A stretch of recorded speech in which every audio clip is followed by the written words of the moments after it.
মই আহিলো মানে একেবাৰে আহিলো চিন্তা নকৰিবা তুমি সুন্দৰী পত্নীৰ এই ভাষ্য শুনি হতভম্ব হৈ পৰিল স্বামী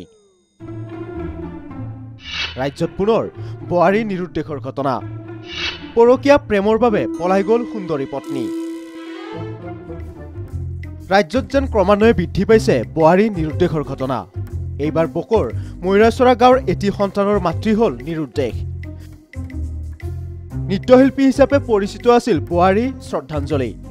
স্বামীক গাখীৰ ক্ৰয় কৰিব পঠিয়াই ঘৰৰ পৰাই নোহোৱা হ'ল সুন্দৰী পত্নী আৰু লগতে সি নিজে কৈছে কথাটো যে মোৰ গাটো বেয়া লাগি আছে তাৰ কি গাখীৰ ল'ব যাতে তুমি দোকানত গাখীৰ ল'ব যা বুলি কৈছে দোকান আহি মই ঘৰত এটা মানুহ প্ৰাণ মোৰ ফেমিলি মই দেখা নাপালোঁ হয় ৰাজ্যত পুনৰ নোহোৱা হ'ল এগৰাকী সুন্দৰী পত্নী স্বামীক ফোনতে ক'লে মই আহিলোঁ মানে একেবাৰে আহিলোঁ চিন্তা নকৰিবা তুমি মই একেবাৰে আহিলোঁ তুই চিন্তা নকৰিবি তেতিয়া মোৰ মাথাটো কাম নকৰা হৈ গৈছে সুন্দৰী পত্নীৰ এই ভাষ্য শুনাৰ লগে লগে হতভম্ব হৈ পৰিল স্বামী এই ঘটনা সংঘটিত হৈছে বকৰ ময়ৰাচৰা গাঁৱত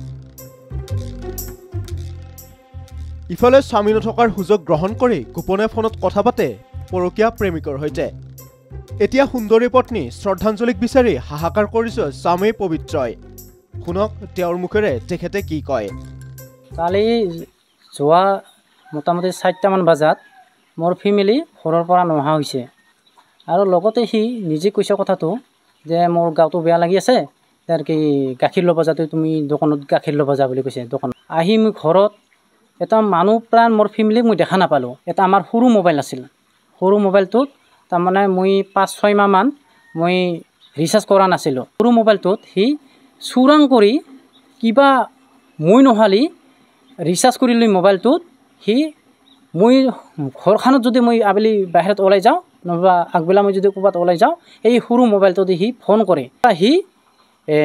নিজে ফোন মাৰি কৈছে কি মই একেবাৰে আহিলোঁ তুই চিন্তা নকৰিবি তেতিয়া মোৰ মাথাটো কাম নকৰা হৈ গৈছে শ্ৰদ্ধাঞ্জলিৰ আছে এগৰাকী 12 বছৰীয়া জীয়ৰী 12 বছৰীয়া জীয়ৰীক এৰি কলৈ গ'ল শ্ৰদ্ধাঞ্জলি পত্নী কলৈ গ'ল তাৰো পোৱা নাই সন্ধান হে এতিয়া পত্নীৰ নিৰুদ্দেশ সন্দৰ্ভত স্বামীয়ে মন্দিৰা আৰক্ষী চকীত দাখিল কৰিছে এজাহাৰ এগৰাকী সন্তানৰ মাতৃৰ শ্ৰদ্ধাঞ্জলি সন্ধানহীন হৈ থকাত এতিয়া বিৰাজ কৰিছে তীব্ৰ চাঞ্চল্যই পৰকীয়া প্ৰেমৰ বাবে পলাই যোৱাৰ সন্দেহ প্ৰকাশ কৰিছে পৰিয়ালৰ লোকে news desk report Prag news digital